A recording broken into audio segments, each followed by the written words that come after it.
Buriwala. DPO Muhammad Tariq Aziz visits constable injured in police encounter *.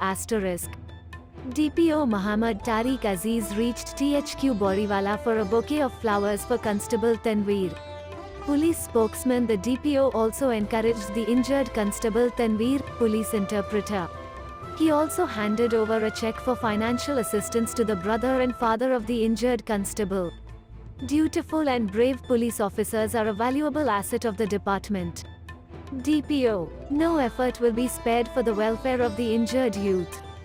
DPO, we are proud of our young men. DPO Muhammad Tariq Aziz Buriwala. It may be recalled that during the blockade, unknown assailants opened fire and seriously injured a constable, Buriwala.